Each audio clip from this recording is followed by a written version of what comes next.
Media, bekal ilmu Islam.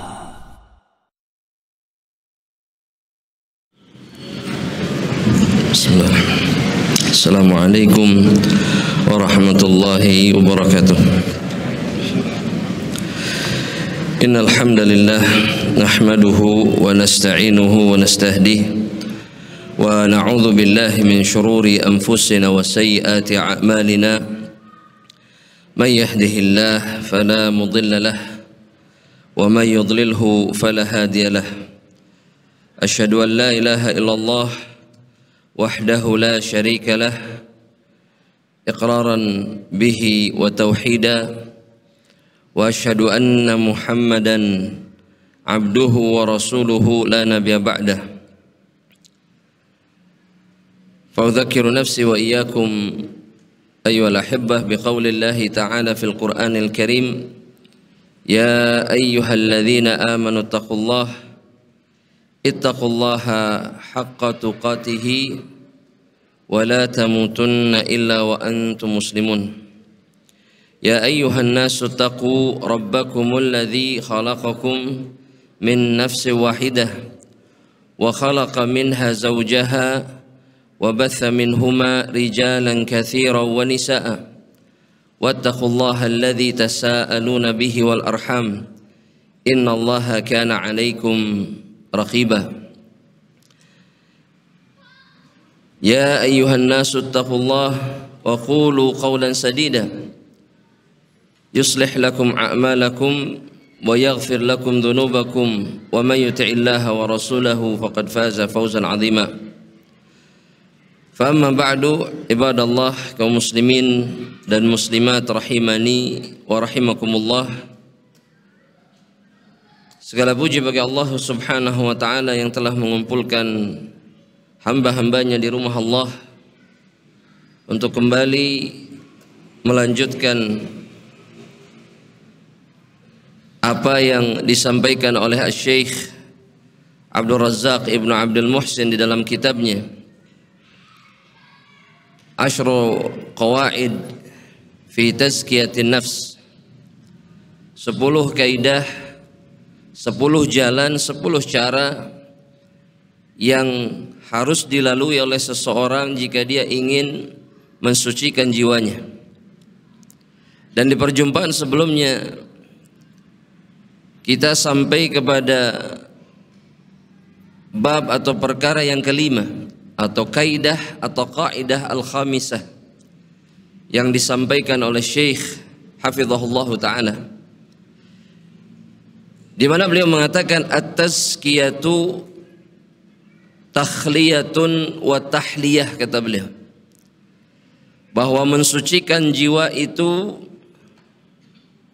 adalah gabungan dari dua perkara, gabungan dari dua hal, barulah kemudian seseorang bisa mensucikan jiwanya.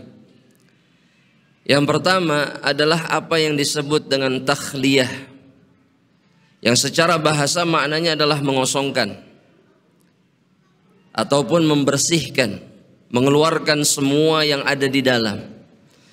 Itu yang disebut dengan takhliyah. Adapun yang kedua disebut dengan tahliyah,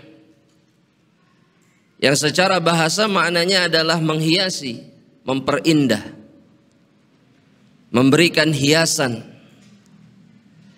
Dan yang dimaksud kemudian dengan takhliyah, begitu juga tahliyah di dalam masalah tazkiyatun nafs, dijelaskan oleh Syekh hafizahullah ta'ala di dalam kitabnya ketika beliau mengatakan inna haqiqatat tazkiyah, sesungguhnya hakikat mensucikan jiwa, takhliyatun nafsi awalan, kata beliau, dengan cara mengosongkan jiwa terlebih dahulu. Dengan cara apa? Kata beliau bitathhiriha, dengan mensucikannya anir radzail, dari perbuatan-perbuatan rendah. Dan yang dimaksud oleh beliau adalah perbuatan yang tidak pantas dilakukan oleh seorang muslim. Sekali lagi, Radhilah itu adalah perbuatan-perbuatan yang tidak pantas dilakukan oleh seorang muslim, oleh seorang mukmin. Dan itu mencangkup seluruh dosa, kemaksiatan dan kesalahan. Tidak pantas seseorang melakukannya. Kalau antum ditanya misalkan, pantaskah seorang mukmin berbohong? Pantas tidak? Berbohong itu perbuatan radhail bukan? Perbuatan rendah dan hina bukan? Hina bagi orang yang beriman. Pantaskah seorang yang beriman mengkhianati amanah? Pantas tidak jemaah? Jemaah? Tidak pantas. Dan semua perbuatan itu adalah perbuatan hina dan rendah. Makanya Syekh mengatakan, ya, sebagai tambahannya wal ma'asi wadz-dzunub, kata beliau. Seperti kemaksiatan dan dosa-dosa yang dilakukan oleh seorang hamba Allah Subhanahu wa taala. Maka tidak mungkin seseorang kemudian jiwanya bersih, jiwanya suci jika dosa dan kemaksiatannya belum dia hentikan. Mungkin ada yang mengatakan bahwa bagaimana bisa seseorang berhenti dari dosa? Betul. Seseorang tidak mungkin berhenti dari dosa. Mustahil. Dan itu tidak akan pernah terjadi. Khususnya kepada kita hamba-hamba Allah yang ada sekarang. Gak mungkin. Tapi orang yang mensucikan jiwanya akan selalu mengosongkan hatinya dari dosa ketika dosa itu masuk. Masuk bukan dibiarkan. Masuk langsung dikeluarkan. Nah, sebagian besar dari kita tidak. Sebagian besar dari kita masuk kemudian dipelihara. Diberikan ruang. Bahkan dicarikan pemakluman. Betul tidak jemaah? Gak apa-apa saya melakukan ini, toh saya kepepet. Betul tidak jemaah? Itu yang sering dilakukan? Betul. Aduh, saya lupa. Lupanya direncanakan. Jemaah, saya melakukan ini karena lupa. Tapi lupanya direncanakan. Diniatkan. Ya, mudah-mudahan saya lupa nih melakukan, pas itu saya lupa. Yang seperti ini tidak mungkin suci jiwanya. Yang seperti ini tidak mungkin dan akan sangat sulit membersihkan dadanya, hatinya dan jiwanya. Makanya kata Syekh, hakikatnya cuma ini yang pertama. Awalan, takhliyah, buang. Dan cara membuang kesalahan dan dosa dengan cara apa jemaah? Bertaubat kepada Allah Subhanahu wa taala. Dan Nabi Muhammad sallallahu alaihi wasallam pun memberikan pengajaran terbaik kepada kita. Beliau sendiri dalam satu hari beristighfar dan bertobat kepada Allah 70 sampai 100 kali. Itu bimbingan agar jiwa kita bersih dari dosa. Melakukan takhliyah setiap hari Nabi Muhammad SAW. Tidak ada yang mengingkari kesucian dan kebersihan jiwa beliau SAW. Tapi beliau memberikan tuntunan kepada kita, bersihkan setiap hari. Ilmu tidak mungkin diterima oleh hati yang kotor. Gak mungkin. Makanya harus dibersihkan setiap hari. Betul tidak jemaah? Jemaah. Kata Imam Waqi' bin Jarrah, kita mungkin pernah dengar atau sering dengar bahkan. Kepada Imam Syafi'i rahimahullah ta'ala. Ketika Imam Syafi'i mengadukan buruknya hafalan. Bayangkan, Asy-Syafi'i rahimahullah mengadukan buruknya hafalan. Padahal beliau kalau buka satu halaman atau dua halaman, halaman yang satu harus ditutup. Kenapa? Kalau dibaca masuk dua-duanya. Paham maksudnya jemaah? Kan kelihatan dua-duanya. Beliau ingin baca yang satu halaman, dibaca sekali masuk, ingat langsung. Kalau dibuka dua-duanya, dua-duanya masuk ke dalam ingatan beliau. Tapi mengadukan kepada Waqi' bin Jarrah. Bahkan Imam Malik mengatakan, qad ra'aitu annallaha qadhafa fi qalbika nuran. Kepada Imam Syafi'i, aku telah melihat Allah menimpakan, mencurahkan cahaya kepada hatimu. Sehingga engkau begitu luar biasa. Tapi mengadukan hafalannya kepada salah satu gurunya. Kenapa jemaah? Kenapa kok bisa mengadukan? Buruknya hafalan. Syakautu ila Waqi'in su'a hifdzi, kata beliau. Aku mengadukan buruknya hafalan kepada Waqi'. Fa arsyadani ila tarkil ma'asi.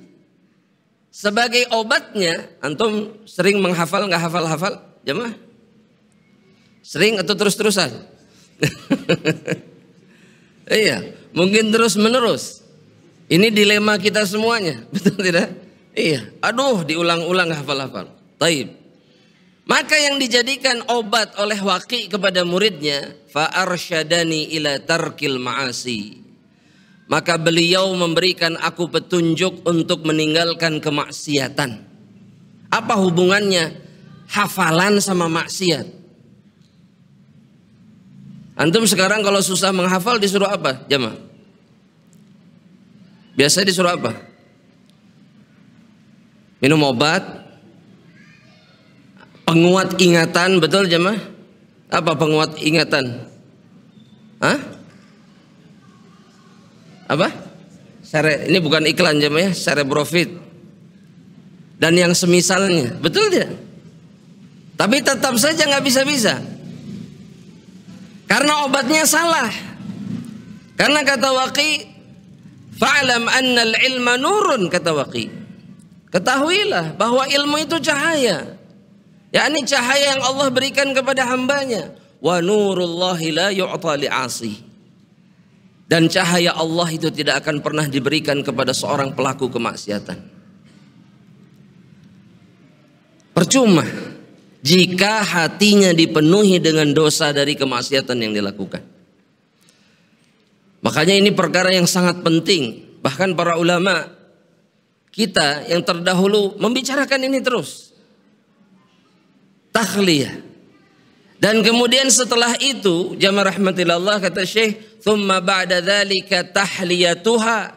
Setelah itu menghiasi hati, memenuhi hati bi fi'lit ta'ati wal qurubat, dengan melakukan ketaatan kepada Allah Subhanahu wa taala dan taqarrub.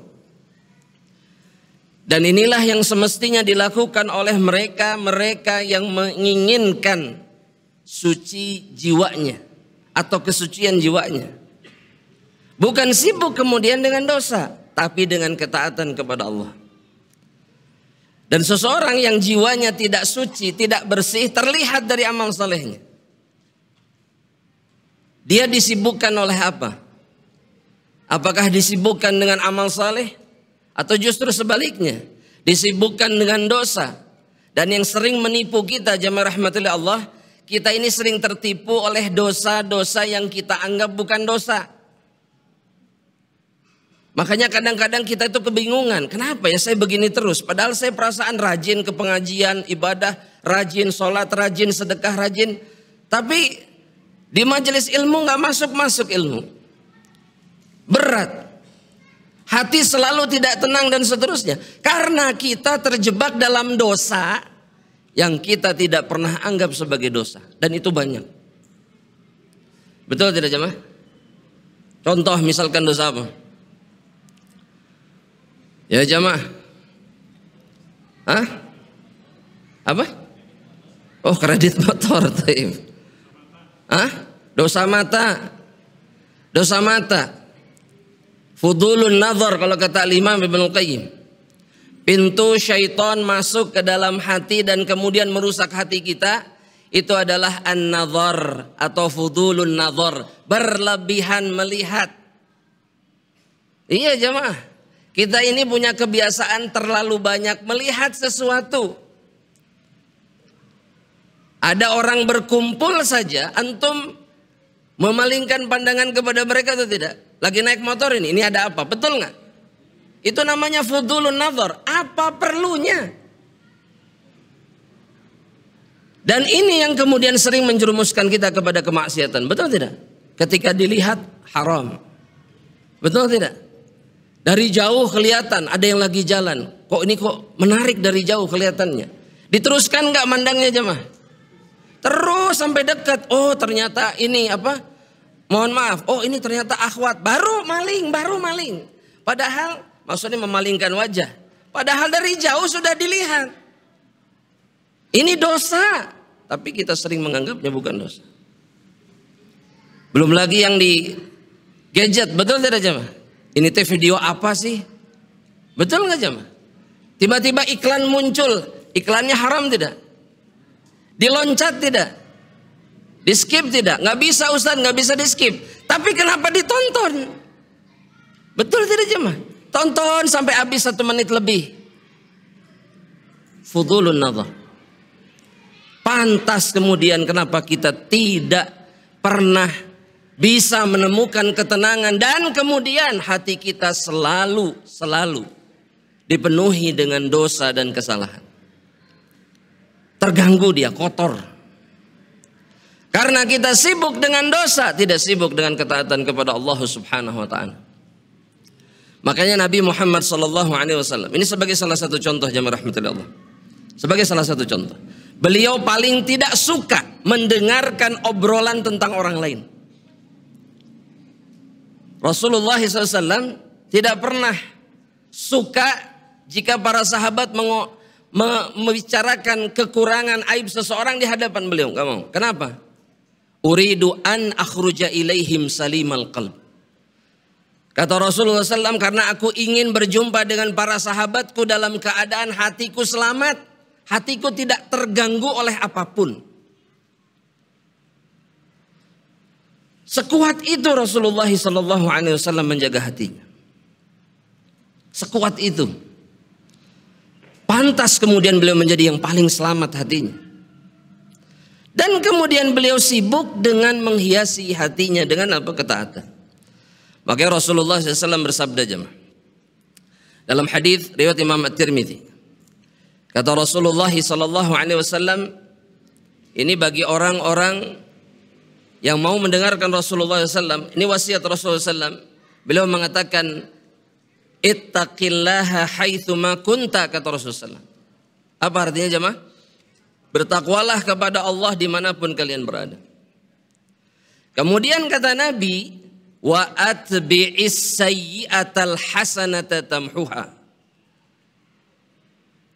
Dan ketika kalian melakukan kesalahan, ikuti atau ikutkan setelahnya, lakukan setelahnya kebaikan, kata Rasulullah SAW. Artinya setelah kita meninggalkan dosa, maka datangkan setelahnya, hiasi setelah perbuatan dosa itu perbuatan kita dengan kebaikan. Maka niscaya kebaikan itu akan menghapuskan dosa-dosa yang kita lakukan. Ini namanya tahliyah. Ya. Bapak-bapak kalau habis lihat, atau jangan bapak-bapak, kita semuanya ya, jamaah rahmatullah Allah. Habis lihat yang tidak boleh dilihat, istighfar tidak? Jamaah? Istighfarnya berapa kali jamaah? Cuman 1 kali ya? Nah. Terhapus dosanya?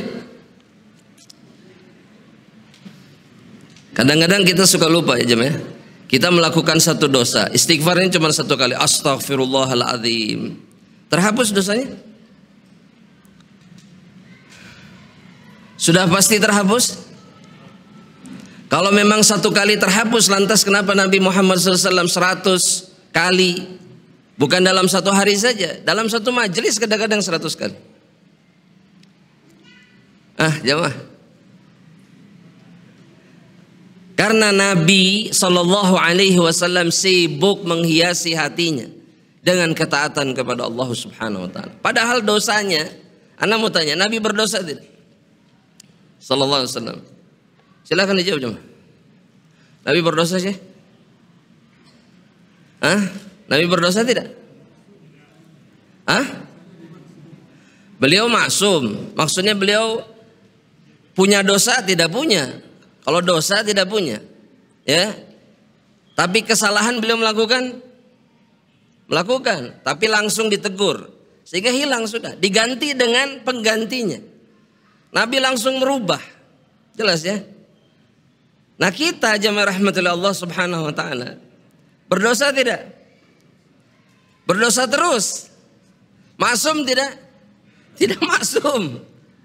Nabi yang maksum tidak pernah berhenti menghapus kesalahan demi kesalahan dengan istighfar dan taubat. Dan juga amal soleh. Karena amal soleh itu menghapuskan dosa. Dalilnya tadi 1. Yang kedua surat Hud ayat 114. Innal hasanat yudhibna sayyi'at. Kebaikan itu menghapuskan dosa. Makanya manusia yang ingin mensucikan hati dan jiwanya dari dosa, dari kesalahan, setelah dia meninggalkan, mengeluarkan seluruh dosanya dengan bertobat, dia akan selalu melakukan kebaikan apapun itu. Barulah dia akan menemukan kesucian jiwa. Makanya jangan aneh jamaah rahmatullah Allah. Ada manusia penampilannya seperti orang suci, tapi hatinya kotor. Karena dia tidak meninggalkan dosa dan kemudian tidak melakukan atau tidak banyak melakukan amal saleh. Ya, makanya jangan aneh jamaah rahmatullah Allah. Dan kita jangan menuduh Islam, jangan menuduh manhaj kemudian. Betul tidak jamaah? Kalau kita ketemu orang seperti orang baik, ya seperti ya contoh ini mah penampilannya ini masya Allah. Wah luar biasa, tapi ternyata di sisi yang lain dia melakukan keburukan dan menzalimi orang lain. Betul tidak? Masalahnya di mana? Masalahnya di sini.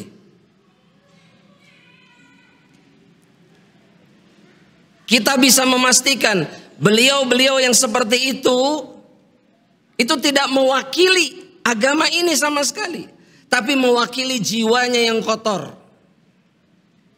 hatinya yang kotor. Dia menerima ilmu tapi tidak mengamalkannya. Dia disuruh meninggalkan dosa, dia tidak melakukannya. Disuruh beramal soleh, tidak juga. Hanya sekedar penam. Dan itu musibah kita sekarang. Betul tidak jamaah? Jamaah? Ya jamaah. Kita merasakannya iya. Dan semua kembali kepada kesucian jiwa. Kesucian jiwa memang tidak bisa dilihat jam. Bisa dilihat dalam hati. Tapi dia bisa dirasakan dengan perbuatan. Orang yang bersih, yang benar seperti apa? Orang yang kotor dan buruk seperti apa? Meskipun casingnya baik. Antum pernah makan sesuatu yang haram jemaah? Beli sesuatu tapi ternyata haram. Pernah tidak jemaah? Enak rasanya, ternyata pas dilihat ada apanya? Ada khamernya misalkan. Pernah seperti itu jemaah? Pernah. Kenapa antum tertarik? Casingnya. Baunya harum tidak? Wah luar biasa. Casingnya bagus tidak? Tapi ternyata manusia pun seperti itu. Bagus, harum. Kalau tercium baunya pengen dekat, tapi ternyata dalamnya manusia pun seperti itu. Jika dia tidak melakukan takhliyah dan juga tahliyah. Kata Syekh kemudian jamaah rahmatullah Allah, beliau mengatakan dan berdalil kemudian dengan firman Allah Subhanahu wa taala dalam surat At-Taubah. Di dalam surat At-Taubah ayat yang ke-103 jamaah rahmatullah Allah Subhanahu wa taala. Allahu Rabbul Alamin berfirman, "Khudz," kata Allah, "min amwalihim." Allah memerintahkan nabinya Muhammad sallallahu alaihi wasallam untuk mengambil dari harta orang yang beriman sodakotan. Sodakotan. Sodakoh yang dimaksud di sini adalah zakat. Dan kenapa Nabi diperintahkan mengambil zakat? Alasannya, Allah menyebutkan alasannya.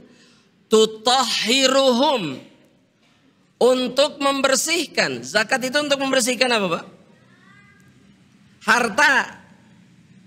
Yang dikeluarkan itu kotoran dari harta seorang yang beriman kepada Allah. Itu sebabnya kenapa jamaah Ahlul Bait, Nabi dan Ahlul Baitnya tidak boleh menerima zakat sampai hari kiamat nanti. Keturunan beliau SAW tidak boleh menerima zakat. Karena zakat itu kotoran harta orang-orang yang beriman. Dikeluarkan dari harta mereka. Ini namanya takhliyah. Ya, dan kemudian zakat itu sendiri menjadi amal soleh. bagi orang yang beriman. Betul tidak jemaah? Itu termasuk rukun apa? Iman atau rukun Islam? Jemaah, kenapa bingung jemaah? Rukun iman atau rukun Islam? Rukun Islam kita ada 6, rukun iman kita ada 5. Oh salah Ustaz. Yang benar apa? Islam 5, iman 6. Gak nambah, gak berkurang. Kalau nambah dan berkurang Islam bukan? Jemaah, kenapa bingung? Antum gak boleh ragu menjawabnya. Kalau rukun Islam ada yang mengatakan lebih dari 5, bukan Islam. Islam cuma 5 rukunnya. Iman juga berapa Pak? Kalau 7 boleh nggak? Islam bukan? Bukan Islam. Mudah jemaah membedakannya. Mana Islam, mana bukan. Lantas kenapa harus didengar? Kadang-kadang kita bingung. Ada orang-orang yang mengatakan rukun Islam itu bukan 6. Rukun iman itu bukan 6. Ada 7 misalkan. Atau berapalah. Percaya lagi. Kenapa percaya? Kalau nabinya cuma bicara 5 rukun Islam, rukun iman ada berapa? 6. Jelas? Baik. Zakat adalah amal saleh untuk menghiasi hati orang yang beriman. Berpahala tidak zakat jemaah?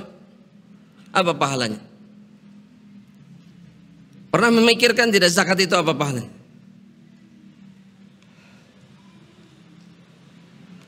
Jemaah, apa pahalanya? Jemaah, antum pernah zakat jemaah? Jemaah, apa pahalanya zakat? Surga, jannah. Antum menunaikan sholat, menunaikan terus puasa, terus apa lagi?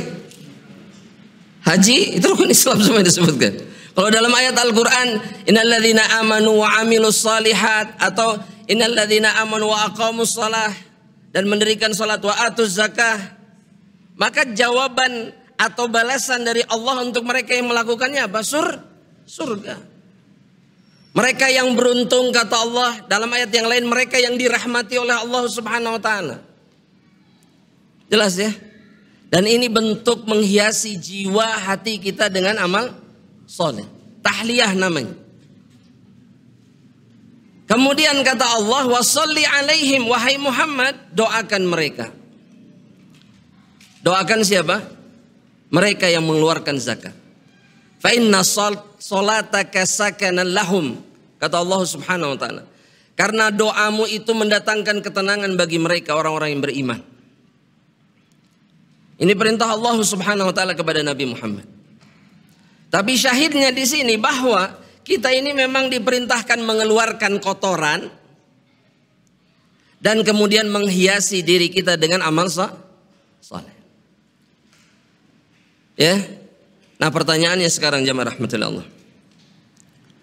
Kalau kemudian seseorang menahan hartanya, ini sebelum kita lanjutkan, tidak mau dizakati, apa yang akan terjadi jamaah?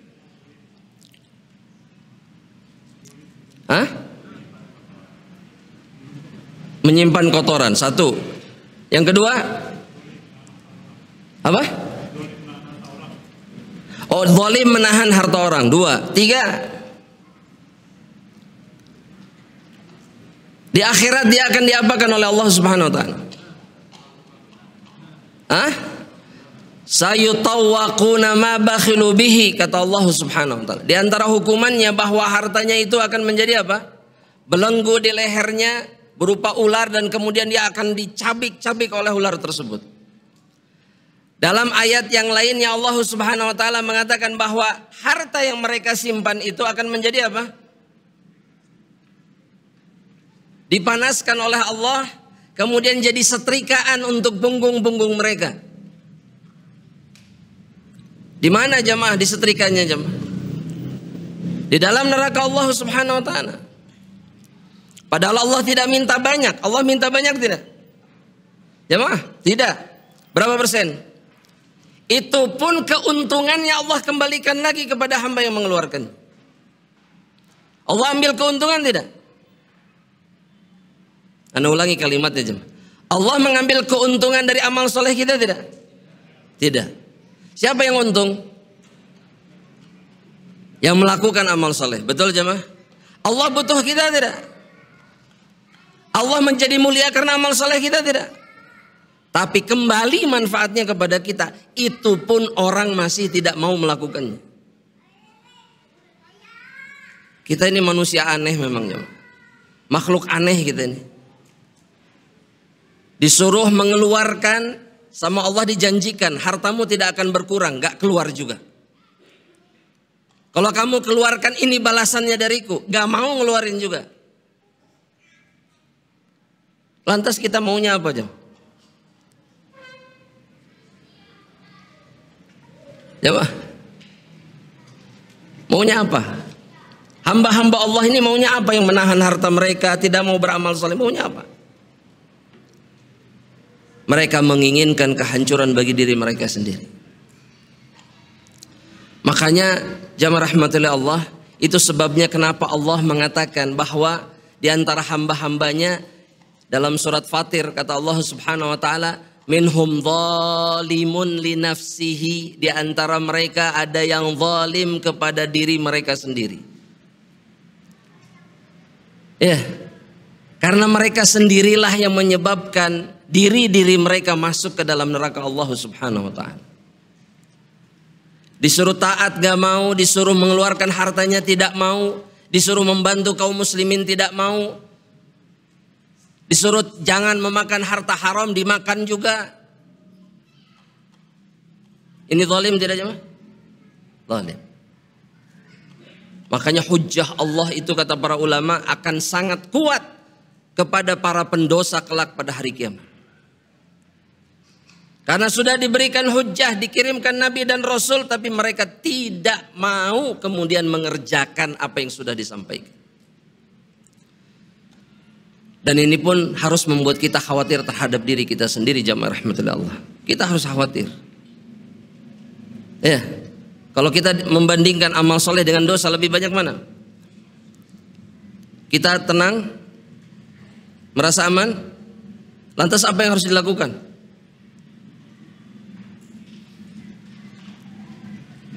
Anda ulangi lagi kalimatnya. Kita merasa aman, dosa dengan ketaatan banyak dosa. Merasa aman, lantas apa yang harus dilakukan? Hah? Terus beramal soleh. Apakah kemudian kita bisa dan boleh beristirahat beramal soleh? Udah sampai di situ aja dulu jamaah. Sampai di situ dulu. Kita bisa istirahat? Boleh istirahat? Jangan bilang begini jamaah, ya badan kita punya hak Ustadz untuk istirahat. Bukan itu yang Anda maksud.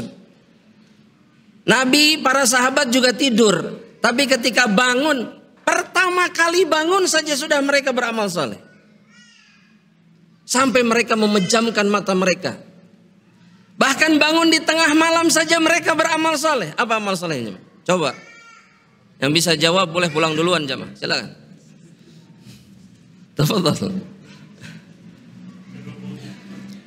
Pas di tengah malam bangun. Mungkin karena satu lain hal bangun. Amal soleh juga.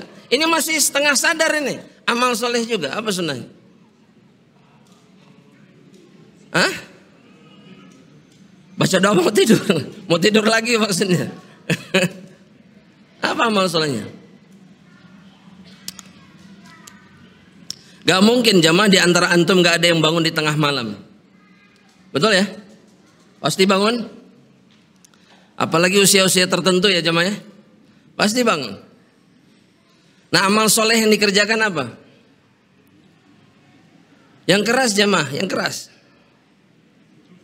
Hah? Berzikir, apa zikirnya? Betul itu zikirnya jamaah? Ini jujur ya, Anda melihatnya seperti baru emang ada gitu amal soleh. Coba yang baru tahu bahwa terbangun di tengah malam itu ada amal solehnya. Cuman satu orang berarti yang lain tahu berarti. Dua.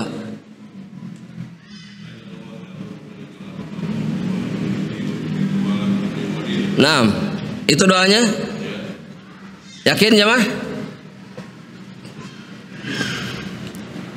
Ana ulangi jamaah, bener jujur ana pengen mengulang ini terus. Selama sampai antum betul-betul mengangkat tangan ya. Maksud ana antum tahu nggak ada sunahnya? Yang tahu angkat tangan. Yang nggak tahu angkat tangan.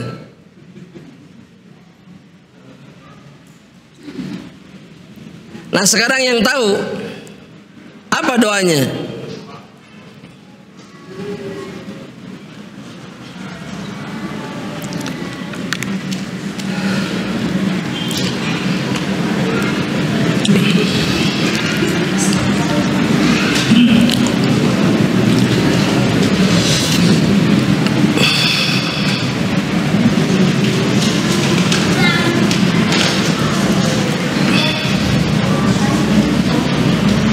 Ya jamaah,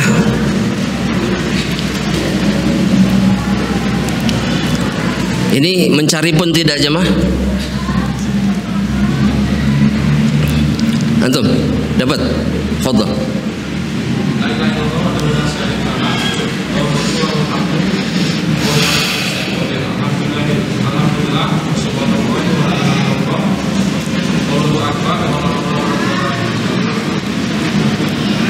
Hadis riwayat siapa itu?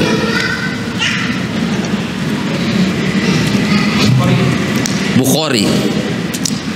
Antum hafal jemaah? Fadhal Pak antum. La ilaha illallah.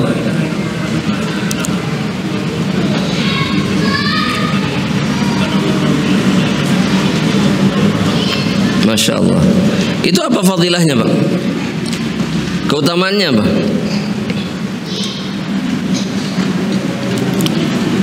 Ada keutamaannya tidak? Kemudian dia berdoa setelah itu dikabulkan oleh siapa? Allah Subhanahu wa taala. Ketika antum di tengah malam bangun membaca doa itu kemudian meminta kepada Allah, mustajab. Apalagi ditambah sholat, apalagi di sepertiga malam Jamaah rahmatillah Allah. Masih banyak amal soleh yang belum kita kerjakan. Lantas bagaimana bisa kita kemudian merasa aman di hadapan Allah Subhanahu wa ta'ala? Makanya para sahabat begitu luar biasa agama mereka, karena mereka setiap amal soleh yang disampaikan Nabi mereka kerjakan. Itu yang membuat mereka luar biasa di antara umat Islam yang lain. Itu sebabnya kenapa Nabi ataupun Rasul Allah Subhanahu wa taala mengatakan syiar mereka itu sami'na wa ata'na, enggak ada yang lain. Bukan hanya sekedar membenarkan tapi mengerjakan. Itu pula yang membuat jiwa mereka suci. Karena mereka selalu menghiasi hati-hati mereka dengan amal saleh. Oleh karenanya jamaah rahmatullah Allah, memang tidak mungkin kemudian kita mengharapkan jiwa yang bersih jika amal soleh kita lemah. Karena dia pasti terkalahkan oleh dosa-dosa kita. Sedangkan dosa kita itu banyak, tidak sedikit, banyak. Oleh karenanya jika ditanya kemudian apa yang menyebabkan hati ini sulit, jiwa ini sulit untuk menjadi suci, salah satu kelemahannya adalah amal soleh yang lemah. Ya, jangan merasa aman jamaah. Jangan pernah merasa aman. Karena mereka yang sudah dijamin surga pun tidak pernah merasa aman selama mereka hidup di atas permukaan bumi ini. Yaitu para sahabat Rasulullah SAW. Jamaah rahmatullah. Kemudian Syekh mengatakan, kita lanjutkan jamaah. Kata Syekh, qauluhu ta'ala wa tuzakkihim, perkataan Allah Subhanahu wa ta'ala, ya, atau tutahhiruhum fihi isyaratun ila maqamit takhliyah anis sayyi'at. Ketika Allah mengatakan ambillah dari harta mereka, tutahhiruhum, sedekah yang membersihkan, itu menjadi isyarat kata beliau. Isyarat adanya takhliyah, pengosongan diri dari dosa dan kesalahan bitathhiriha minadz-dzunub, dengan membersihkan dosa-dosa yang dikerjakan. Dan zakat itu jamaah rahmatillah Allah, di antara tujuannya memang untuk membersihkan harta yang tercampur dengan yang haram, dosa yang pernah dilakukan dalam masalah harta itu dibersihkan. Dan kalau antum baca hadis Nabi Muhammad SAW tentang pedagang jamaah, kata Rasulullah SAW, para pedagang, harta-harta kalian itu kotor. Kenapa kotor jamaah? Pasti tercampur dengan dosa. Betul tidak jamaah? Minimal apa jamaah? Orang yang bisnis itu minimal apa? Yang mengotori hartanya. Hah? Bohong. Itu yang paling sering. Riba enggak? Riba tidak. Ngambil atau ngurangi takaran segala macam, melakukan enggak? Jamaah? Sering. Dustanya di situ, bohongnya. Atau bagus jelek dikatakan, oh ini view-nya luar biasa. Ternyata view-nya apa jamaah? Jual rumah di atas bukit, ini view-nya luar biasa. Ternyata view-nya apa jamaah? Hah? Sungai yang jadi tempat misalkan cuci mandi, cuci orang. Betul gak jemaah? Ini view-nya luar biasa. Luar biasanya di mana? Bohong, bohong. Dekat dari pintu tol, cuman 3 menit. Waduh, ini gimana cara jalannya jemaah 3 menit? Betul tidak? Pas digas normal, 10 menit baru nyampe. Bohong ini. Kenapa nggak bilang dekat dari pintu tol? Udah selesai masalah. Kenapa harus pakai menit? Betul gak cuma? Bohong. Oleh karenanya harta kalian itu kata Nabi Muhammad, syawwibuhu bisadaqah, bersihkan dengan sedekah. Bersihkan kata Nabi. Karena harta kalian itu tercampur kebohongan, dusta, semua. Apalagi di zaman seperti ini jam. Yang jujur lebih banyak atau lebih sedikit? Lebih sedikit. Ya, makanya keluarkan kotoran itu, buang. Dengan apa? Dengan amal saleh. Buang, sedekahkan, zakati, agar bersih dulu, dosanya hilang dulu, keluar dulu.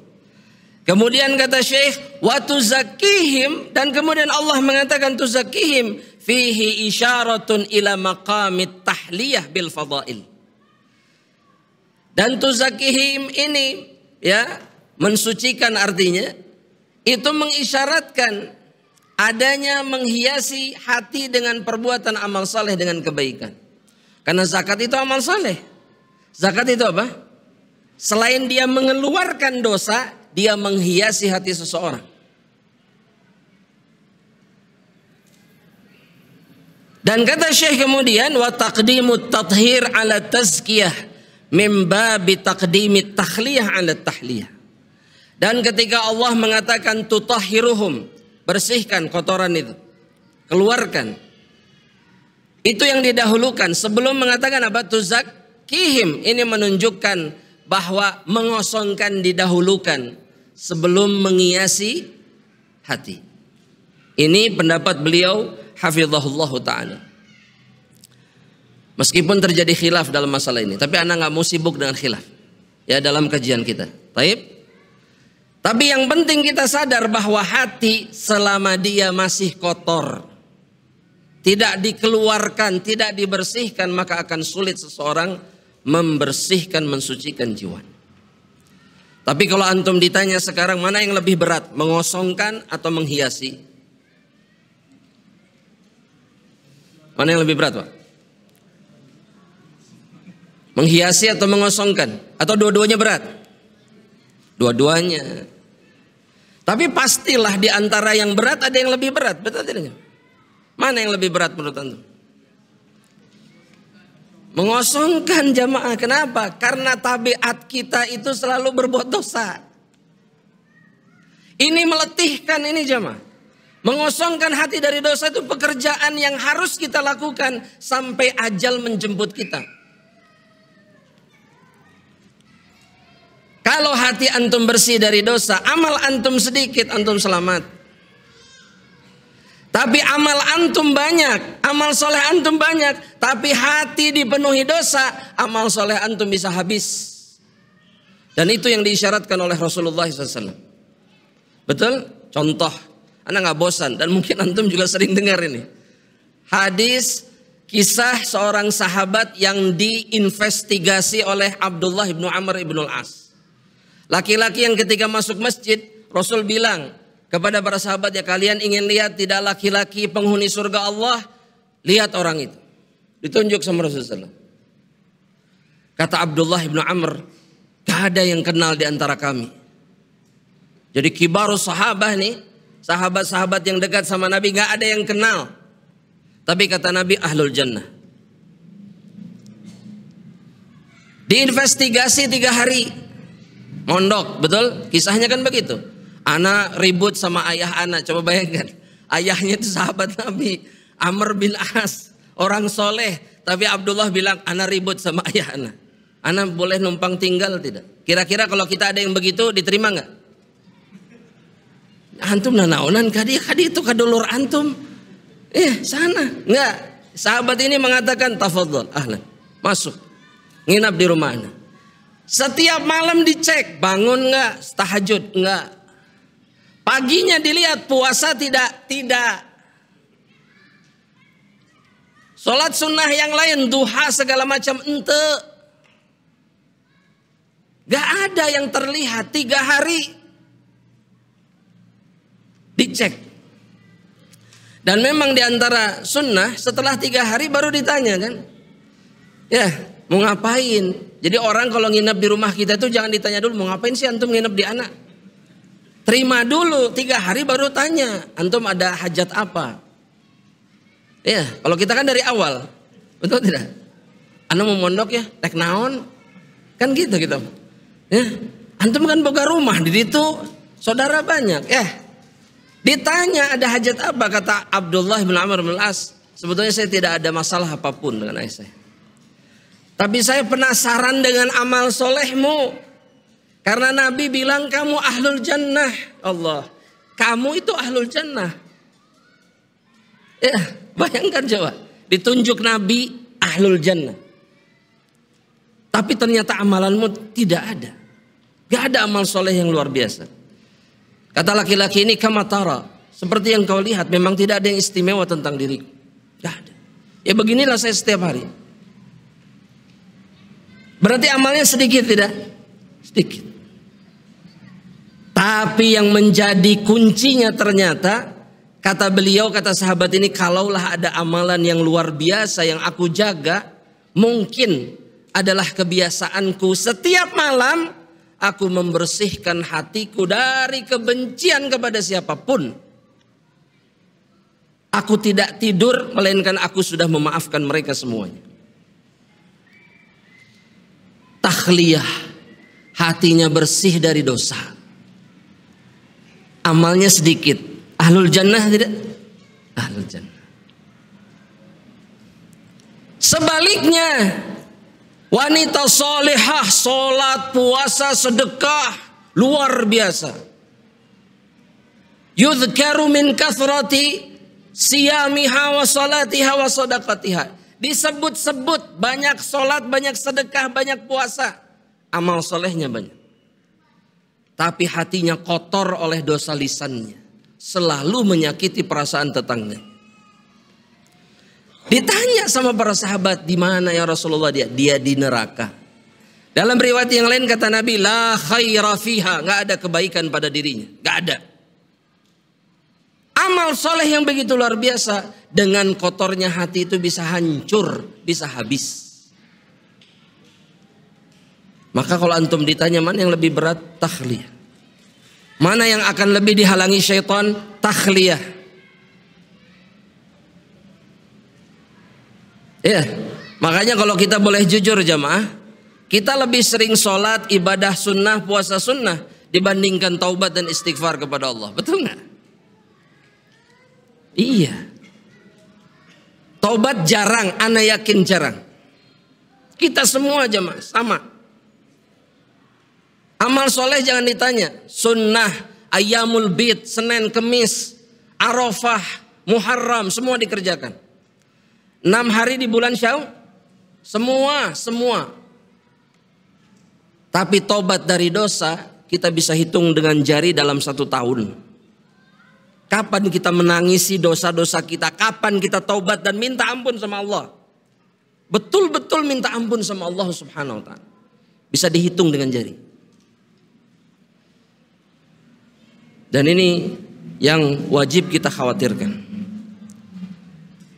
Kata Syekh jamaah rahmatillah, kemudian kita lanjutkan jamaah.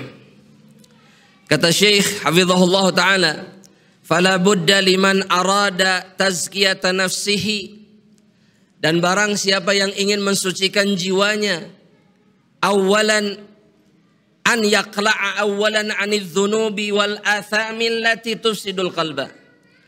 Bagi mereka yang ingin mensucikan jiwanya, maka mereka harus meninggalkan dosa-dosa yang merusak hati, wa tahjibu nural hidayah wal iman, yang menghalangi hati dari cahaya hidayah dan keimanan.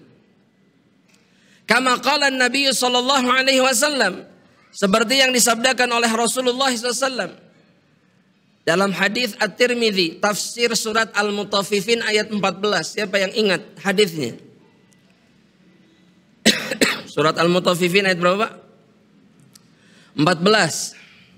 Bagaimana bunyinya?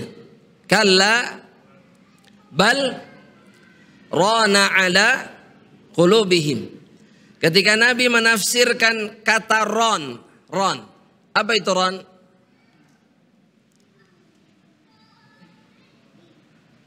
Tulis di bukunya jemaah. Ron itu nuktatun sauda. Ron itu titik hitam. Yang kata Nabi dalam penjelasannya, idza akhta'al abdu atau innal abda idza akhta'a, seorang hamba jika melakukan dosa dan kesalahan, nukitat fi qalbihi nuktatun sauda, maka Allah akan menimpakan titik hitam pada hatinya. Titik, kalau menurut hadirin ini titik hitam zahir, hissi, bisa dirasakan, atau goib? Kalau para ulama mengatakan dua-duanya terjadi. Hatinya pendosa itu betul-betul, jantungnya, qalbnya itu betul-betul dihitamkan. Secara fisiknya. Dan juga secara maknawi. Ada titik hitam di hatinya. Fa'idha huwa naza'a wastaghfara. Jika dia meninggalkan dosanya, kata Nabi kemudian, wastaghfara, dan beristighfar, wataba, dia bertaubat, ya, suqila qalbuhu, maka hatinya dibersihkan lagi oleh Allah Subhanahu wa ta'ala. Hatinya apa? Dibersihkan. Tapi kata Nabi kemudian, idza ada zida fiha hatta ta'lu qalbahu. Namun jika dia kembali lagi, maka akan terus ditambahkan titik hitam sehingga hatinya tertutup.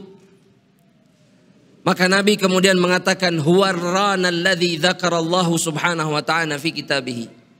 Itulah yang dimaksud dengan ron yang Allah sebutkan di dalam Al-Qur'an, di dalam firman-Nya tadi apa? Kalla bal rana ala qulubihim.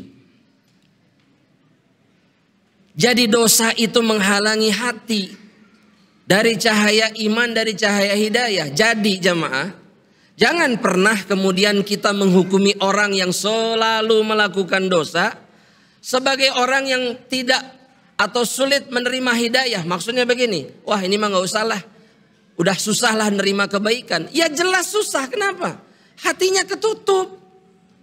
Harus dibersihkan dulu baru dia bisa mikir. Betul tidak jamaah? Kita juga dulu sama jamaah. Ketika Allah belum berikan hidayah kepada kita, dengar sunnah, dengar kata harus begini begitu, nerima tidak? Enggak. Masuk tidak ke dalam hati? Masih kotor hatinya. Maksiatnya masih jalan terus.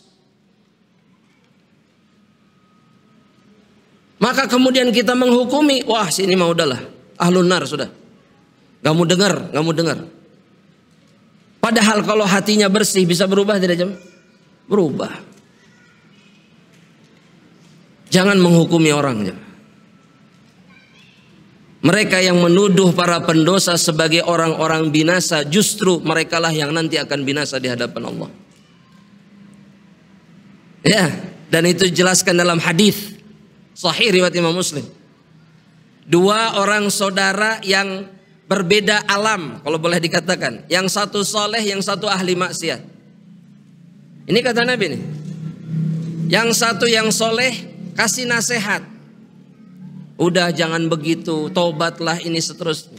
Sekali dua kali sampai si ahli maksiatnya mengatakan begini, alaika nafsu, urusi dirimu sendiri. Pernah ngalami ini jemaah? Udahlah masing-masing aja. Ya, amaluna lakum dinukum. Yang tepat itu amaluna amalukum. Lakum dinukum waliyadin, masalah akidah ini. Amaluna amalukum. Taib. Kemudian kita kesal tidak kalau dibegitukannya? Apa yang kita katakan kepada mereka? Kalau yang dalam hadis mengatakan lan yaghfirallahu alaika abada, Allah tidak akan mengampunimu selamanya. Dua-duanya diwafatkan kata Nabi. Dua-duanya dibangkitkan. Tapi Allahu Rabbul Alamin langsung menegur yang mengatakan bahwa Allah tidak mengampuni si fulan yang ahli maksiat. Manil ladzi yata'alla alayya, siapa yang berani lancang mengatakan bahwa aku tidak akan mengampuni si fulan. Bukan yang ahli maksiat yang ditegur sama Allah. Dan Allah kemudian mengatakan, faqad ghafartu lahu, aku ampuni dosa-dosa dia. Wa ahbattu amalaka, aku gugurkan amalanmu. Faturiha finnar, dia masuk ke dalam neraka Allah Subhanahu wa taala. Hati-hati. Orang-orang yang jiwanya bersih tidak akan pernah melakukan hal-hal yang seperti itu. Dia tahu bahwa saudaranya hatinya tertutup. Dia tahu bahwa hatinya harus dibersihkan terlebih dahulu, barulah kemudian saudaranya bisa menerima hidayah Allah Subhanahu wa taala. Ya. Dan ini yang dimaksud oleh Rasulullah sallallahu alaihi wasallam. Dan yang terakhir jemaah rahmatillah Allah, Syekh mengatakan, "Tsumma yujahidu nafsahu 'ala al-istikthar minas salihat." Kemudian seseorang itu setelah dia membersihkan hatinya dari dosa, memperbanyak amal saleh, berjuang untuk mengamalkan apa yang diperintahkan, menjauhi apa yang dilarang. Ini amal saleh. Dan kemudian kata beliau, allati tazku biha nafsah, yang bisa mensucikan jiwanya. Kama qala subhanahu wa ta'ala, sebagaimana yang Allah firmankan dalam Al-Quran. Kata Allah dalam surat Al-Ankabut ayat yang terakhir, ayat yang ke-69. Allah Subhanahu wa taala mengatakan, walladzina jahadu fina, dan mereka-mereka yang bermujahadah, melakukan amal soleh, berjuang, menegakkan semua yang diperintahkan Allah. Itu namanya mujahadah. Pelakunya disebut mujahid. Apa yang Allah berikan kepada mereka yang berjuang melakukan amal soleh? Apa balasannya jemaah? Lanahdiyannahum subulana. Ini balasannya dari Allah. Mereka yang terus menerus beramal soleh, Allah tunjukkan jalan demi jalan yang mengantarkan dirinya kepada Allah Subhanahu wa ta'ala. Makanya jangan sibuk sekali lagi dengan kesalahan orang, sibuk dengan amal soleh kita sendiri. Karena bisa jadi orang yang salah itu kemudian sibuk dengan amal soleh, dia lebih selamat dibandingkan diri kita. Ya. Dan saya sering menyaksikan manusia kayak gini jemaah. Yang dulu dicaci maki karena dosanya, dihinakan karena kemaksiatannya, sekarang bagaikan bumi dan langit amal solehnya. Yang dihina ini Masya Allah melesat terus, tidak peduli dengan siapapun, dengan amal solehnya dia sibuk. Adapun yang mencaci dulu tidak ada apa-apanya. Wallahu musta'an. Dan ini yang sering menimpa kaum muslimin. Merasa aman, merasa lebih baik daripada hamba Allah yang padahal jiwanya lah yang rusak, jiwalahnya yang buruk dan penuh dengan dosa. Wallahu ta'ala alam. Jamaah rahmatillah, ini yang bisa Anda sampaikan dalam perjumpaan di pagi hari ini. Sebelum kita tutup, silahkan jika ada pertanyaan. Jamaah rahmatillah. Tafadhal.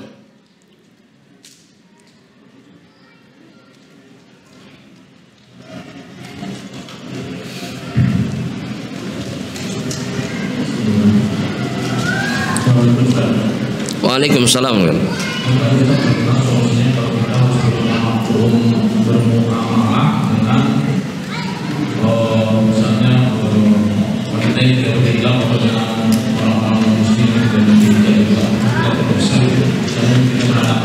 Ya. Taib. Tidak ada pilihan lain? Kadang. Taib. Bagaimana cara kita bermuamalah? Maksudnya mungkin lebih tepatnya berbisnis lah. Ya, dengan orang-orang yang mungkin dimaksud juga wanita-wanita non muslim tanpa hijab. Ya, kalau pakai hijab ya jarang ya. Hampir nggak ada non muslim pakai hijab. Baik. Ala kulli hal. Hukum asalnya boleh jika memang tidak bisa dihindari. Tapi adab dan kemudian tuntunan syariat tetap dijalankan. Boleh tidak berkhalwat dengan dirinya? Gak boleh. Boleh gak kita memandang kepada auratnya terus gitu menerus? Jamaah, boleh tidak? Gak boleh juga. Kalau antum sanggup melakukannya, lakukan. Misalkan itu ngajak bicara, antum lihatnya ke tembok. Oh iya, dia di sana. Jaraknya jauh. Antum sama mahram, dia sama mahramnya juga kalau ada. Mungkin gak itu? Gak enak pasti kan? Kalau antum gak sanggup, ngapain kerjasama dengan non muslim? Sebetulnya sederhana aja mah. Ya, kita ini kalau dihadapkan kepada pilihan dunia, kita mencari dalil-dalil yang membolehkan kita melakukannya. Betul? Tidak pernah mengedepankan apa? Syariat. Harusnya syariat kita dulu yang kita kedepankan. Kalau mau bekerja sama kemudian tapi aturannya aturan kita bukan aturan mereka. Kalau mereka berkeberatan, antum juga atau kita semua, bukan antum ya, semua orang. Tidak mungkin, cari yang lain. Apakah rizki itu hanya dari orang-orang yang tidak beriman jemaah? Rizki itu dari Allah. Rizki itu dari Allah Rabbul Alamin. Ya, tidak perlu kemudian khawatir ketika kehilangan rizki dari mungkin jalur orang-orang yang tidak beriman, hartanya banyak. Jangan takut. Jangan pernah takut tentang rizki Allah Subhanahu Wa Taala. Wallahu Taala. Nah, mudah-mudahan terjawab. Silahkan bertanya. Mungkin dari ibu.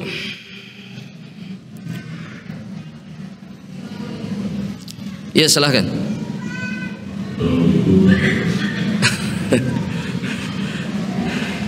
Fadhal.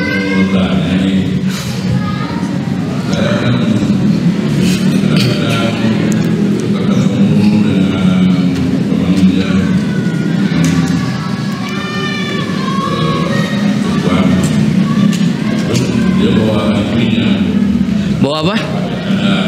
Bawa istrinya pakai cadar. Nah, terus?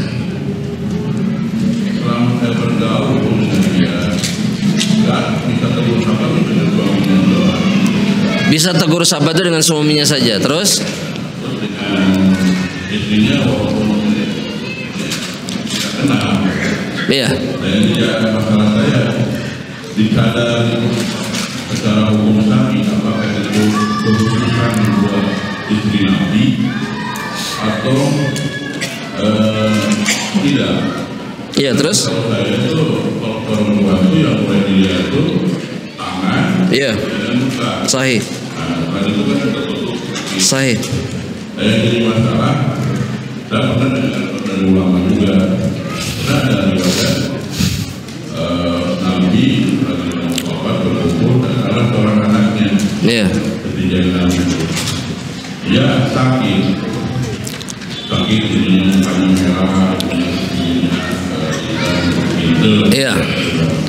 lalu dia coba ke Nabi. Dia sembuh. Dari kaidah seperti begitu kan berarti waktu itu anaknya Nabi itu akan masuk orang. Iya. Taib. Jadi masalah apakah itu masuk ke kategori subhat atau sakit? Taib. Karena saya selalu bergaul dengan teman-teman dengan dia pernah kenal gitu. Iya. Sulit kan bertemu apa gitu. Sahih. Kita dalam beragama harus ada silaturahmi, apa kunjung, berjalan gitu. Nah. Gimana maka Taib. program seperti ini ya? Sahih. Taib. Waalaikumsalam warahmatullahi wabarakatuh. Justru mungkin Pak, kalau boleh Anda luruskan, yang sedang menimpa antum ini yang syubhat sebetulnya. Kenapa? Kenapa? Karena di dalam Islam memang bukan hanya istri Nabi yang bercadar, tapi juga para sahabiyah. Itu dulu yang pertama. Kemudian bahkan jumhur sebenarnya, terutama Syafi'iyah, itu bahkan mewajibkan setiap wanita itu untuk bercadar. Yang sudah balik itu wajib, hukumnya fardu ain bukan sunnah, bukan mustahab. Bahkan kalau di kalangan Syafi'iyah itu mata pun tidak boleh terlihat. Mata pun tidak boleh terlihat. Itu dulu secara hukum Pak ya. Karena memang dalam masalah ini para ulama khilaf antara wajib dengan mustahab. Dan dua-duanya punya dalil. Sehingga bukan syubhat. Dua-duanya memiliki dalil yang kuat. Sehingga sebetulnya sikap kita sekarang itu adalah lebih memilih kepada mana yang lebih menenangkan hati dalilnya. Dan itu saran para ulama. Kalau kita dihadapkan khilaf, dua-duanya kuat, maka lihat mana yang lebih menenangkan hati dalilnya. Sehingga ketika kita sadar ini, kita nggak bisa kemudian mengatakan, kenapa sih kamu berlebihan? Ya, kan hukum cadar itu sunnah. Oh, nggak bisa. Karena ada ulama juga, bahkan ini sebetulnya jauh lebih banyak yang mewajibkan apa? Cadar. Ini khilaf, ini namanya khilaf tanawu namanya. Dan nggak perlu ribut sebetulnya. Satu itu dulu Pak. Yang kedua, saya juga ingin meluruskan lagi bahwa tugas kita silatul ukhuwah itu adalah dengan teman kita, bukan dengan istrinya. Bisa difahami coba? Kalau kita punya teman laki-laki, hubungan kita itu dengan teman kita saja. Tidak ada kewajiban kemudian kita bertegur sapa dengan istri mereka. Bukan berarti gak boleh ngucapin salam sama mereka. Enggak, boleh. Boleh. Jika aman dari Kalau kita khawatir kita terfitnah, dia terfitnah, maka tidak boleh bahkan sampai ngucapin salam. Ya, itu dulu. Dan kita harus tahu jamaah rahmatillah Allah subhanahu wa ta'ala. Di dalam Islam, istri itu adalah kehormatan seorang laki-laki, suaminya. Makanya Islam itu memberikan batasan. Laki-laki manapun yang bukan mahram memang diberikan sekat supaya tidak bisa dekat-dekat dengan istri orang. Gitu. Supaya mereka tetap terjaga. Itu dulu ya. Nah sekarang Anda punya pertanyaan sekarang. Jamaah rahmatillah Allah. Di zaman Nabi semuanya tertutup atau ada yang terbuka? Di zaman Nabi Pak, tertutup atau terbuka? Semuanya. Sebagian tertutup, sebagian terbuka.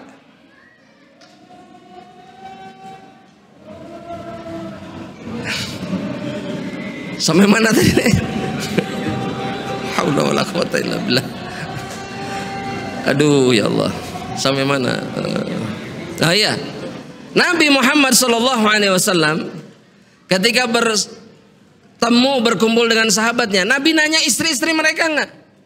Enggak. Urusan Nabi dengan hanya para sahabatnya.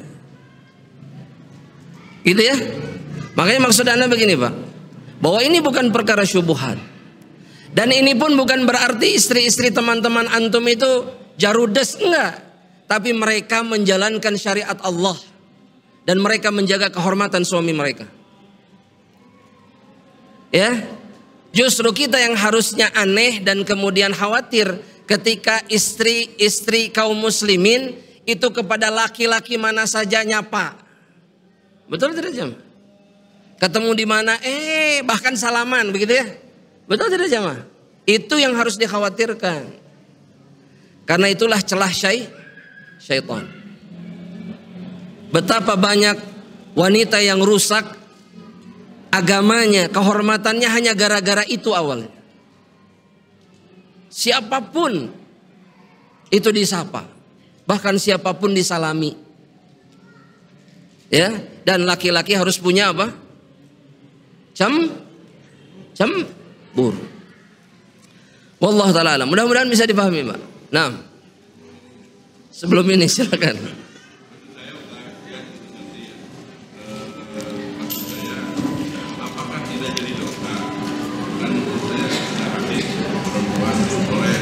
Iya, tidak jawaban. Tidak jadi dosa. Tidak. Oh, kalau bagi yang berpendapat itu tidak wajib, tidak dosa. Maksud antum itu kan? Tidak. Boleh kelihatan wajahnya, boleh kelihatan tangan sampai pergelangan, tapi ada tapinya. Kalau kemudian suaminya mengatakan begini, kamu kalau keluar rumah tutup tanganmu, tutup wajahmu, itu hukumnya jadi apa? Jadi wajib, gitu. Iya. Makanya bagi yang berpendapat itu sunnah, tapi kalau suaminya udah bilang, awas, kalau keluar rumah nggak pakai itu, jangan keluar misalkan. Harus pakai itu jadi wajib, jadi fardhu ain itu hukumnya. Sebagai bentuk ketaatan kepada siapa? Kepada suami. Wallahu ta'ala. Tadi ada dari ibu-ibu, silahkan bertanya. Ada dari ibu, fadhal.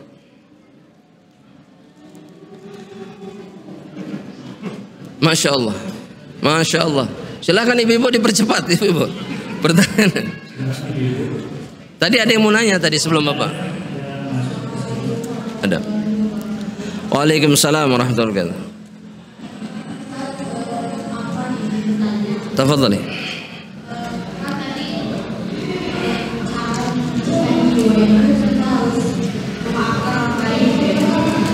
Iya, nah.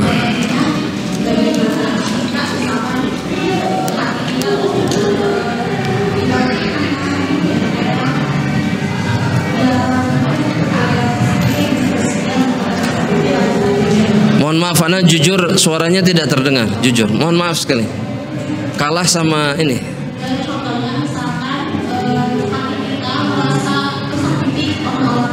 Betul, terus?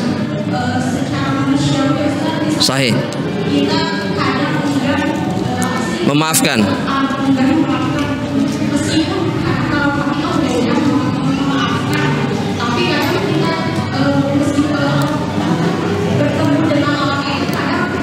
Ingat lagi. Iya.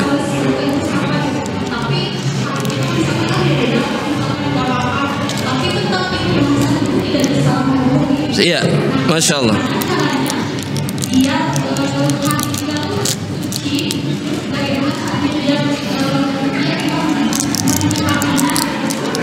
Masya Allah. Nah, barakallahu fiik. Masya Allah, ini pertanyaan yang sering menimpa hampir semua dari kita. Tapi kita perlu ingat jam.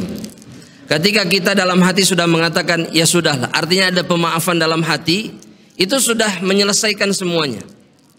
Cuman sifat manusiawi kita, ini yang dimaksud. Sifat manusiawi kita apakah kemudian mengotori hati kita ketika kita berjumpa, masih ada perasaan aduh gak enak, bahasa tubuh kita juga gak enak, atau yang bersangkutan juga tidak enak. Ingat, ini terjadi kepada Rasulullah SAW. Itu aja jemaah. Nabi pun mengalami kejadian seperti ini dengan Wahsy. Nabi maafkan, Nabi terima tobatnya, tapi kata Nabi, jangan sering-sering menampakkan wajahmu di hadapanku. Itu menunjukkan apa jemaah? Sakit kalau lihat Wahsy itu. Keingat Hamzah lagi, keingat pamannya lagi, keingat pamannya lagi. Dan itu manusiawi. Dan yang ana maksud tadi bukan yang seperti ini. Ya, hati sudah lapang, tapi ada rasa sakit yang mungkin kembali lagi jika berjumpa. Maka ini manusiawi dan ini dimaafkan.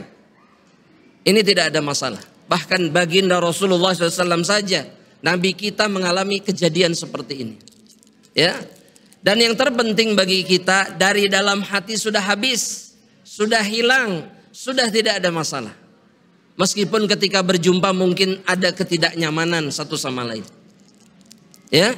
Maka ini perkara yang tidak ada masalah insyaallah ta'ala. Mudah-mudahan terjawab pertanyaannya. Dan mungkin pertanyaan antum. Fadhal. Masih ada ibu-ibu silakan. Fadhal. Waalaikumsalam warahmatullahi wabarakatuh.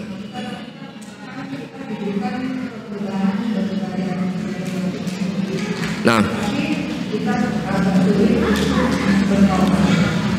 Nah. Gimana?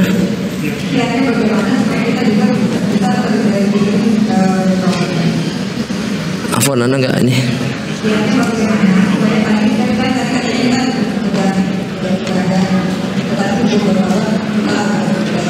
Oh, untuk kiat untuk sering bertobat maksudnya atau mudah bertobat.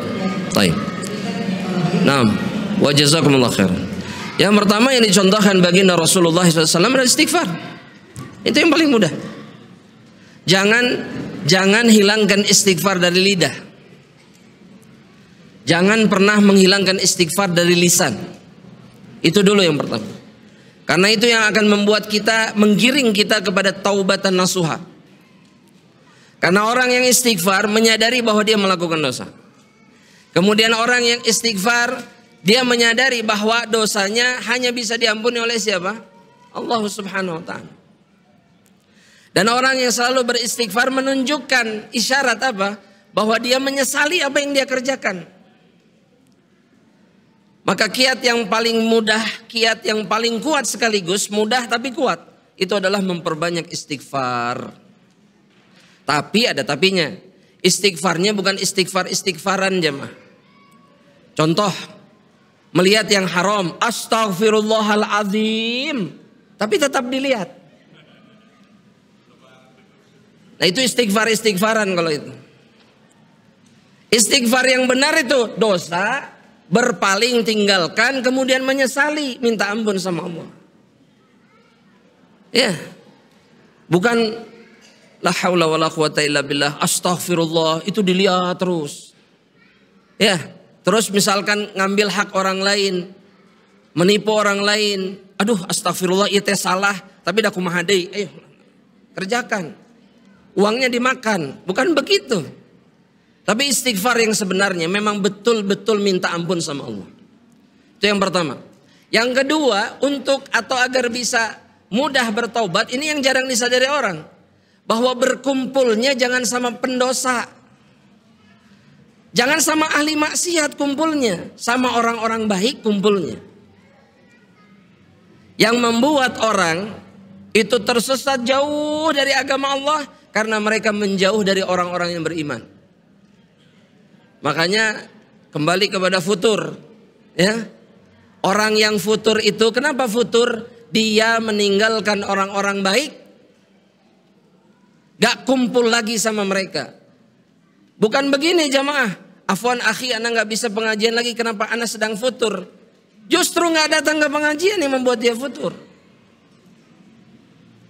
Datang ke pengajian, kumpul lagi sama orang beriman. Barulah kemudian seseorang akan mudah melakukan amal saleh dan meninggalkan dosa-dosa yang pernah dilakukannya. Wallahu ta'ala alam. Mungkin dua itu insyaallah mencukupi insyaallah ta'ala. Pertanyaan terakhir.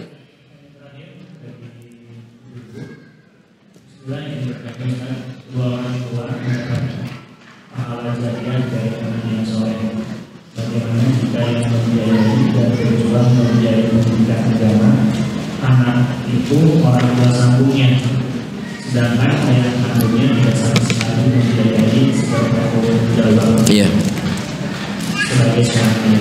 Jadi pahalanya mengalir kemana? Apakah ayah yang juga bertanggung jawab untuk pahala yang soleh? Masya Allah. Ana mau tanya dulu Jom. Apakah ayah sambung itu bisa menggantikan kedudukan ayah kandung? Sampai kiamat tidak akan pernah bisa. Apalagi jika anaknya anak perempuan. Apakah ayah sambungnya bisa jadi walinya? Meskipun dia menghabiskan seluruh hartanya untuk anak itu, tidak bisa. Suka tidak suka, sampai kapanpun amal soleh yang kita kerjakan, kebaikan yang kita lakukan, ayah kita yang mungkin tidak bertanggung jawab tetap dapat pahalanya selama dia mukmin. Selama dia beriman kepada Allah Subhanahu wa taala.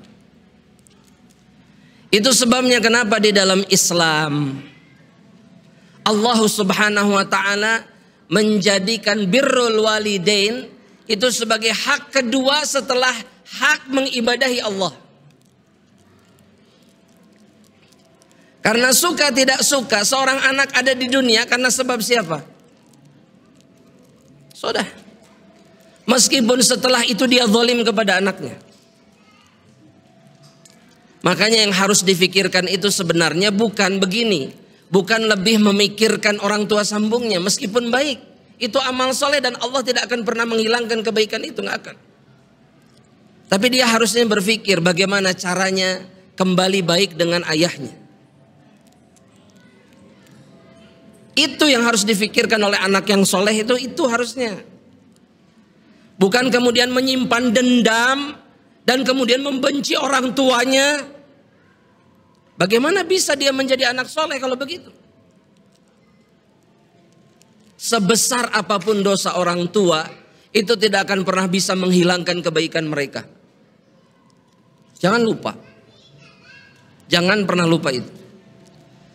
Makanya sahabat Abdullah ibnu Umar ketika melihat seorang laki-laki gendong ibunya keliling tawaf di Ka'bah. Kemudian bertanya kepada Abdullah ibnu Umar, wahai sahabat Nabi, apakah saya bisa membalas kebaikan ibu saya dengan cara ini? Kata Abdullah ibnu Umar, seujung kuku pun kamu tidak akan pernah bisa balas.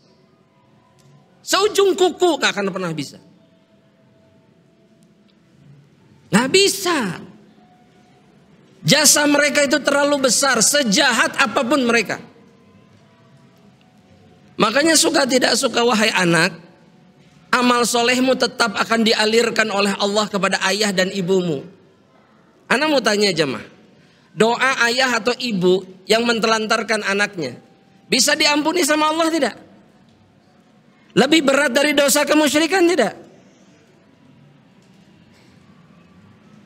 Apalagi jika di ujung mereka bertobat kepada Allah. Mau apa? Tapi seorang anak ketika dia melakukan kedurhakaan, dia berada di ambang kehancuran. Makanya jangan berpikir seperti itu. Jangan berpikir seperti itu. Tetap memang berat, tidak mudah. Saya bisa membayangkan anak ditinggalkan, dibuang, tiba-tiba ayah ibunya ada, tiba-tiba sudah dewasa datang. Yang ngurus orang lain. Betul tidak cuma? Berat memang. Tapi kewajibanmu untuk berbakti kepada mereka nggak hilang. Dan itulah beratnya jadi anak.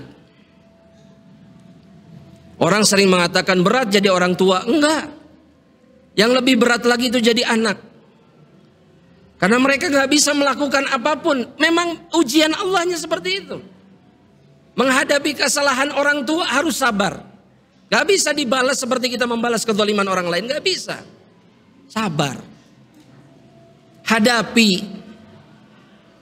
Mau dicaci maki jangan dijawab. Betul tidak? Mau dizalimi diam. Mau diambil hartanya diam. Memang begitu kita diperintahkan oleh Allah dan Rasulnya. Sabar. Tapi dengan cara itu surga itu kemudian ada di genggaman kita. Surga itu ada di genggaman anak yang soleh jika dia sanggup melakukan seperti itu. Maka saran ana sabar. Kebaikan orang tua sambung yang bertanya ini tidak akan pernah hilang di sisi Allah. Itu amal saleh dan bisa menjadi amal jariah bagi mereka. Tapi kepada orang tua, maka dia tetap harus berbakti orang tua kandungnya meskipun zalim. Wallahu ta'ala. Mungkin ini yang bisa ana sampaikan jamaah rahmatillah Allah. Mudah-mudahan Allah mengampuni dosa-dosa kita dan juga memudahkan segala urusan kita. Kita tutup dengan doa kafaratul majlis. Subhanakallahumma bihamdika asyhadu an la ilaha illa anta astaghfiruka wa atubu ilaik. Assalamualaikum warahmatullahi wabarakatuh. Am Media, bekal ilmu Islam.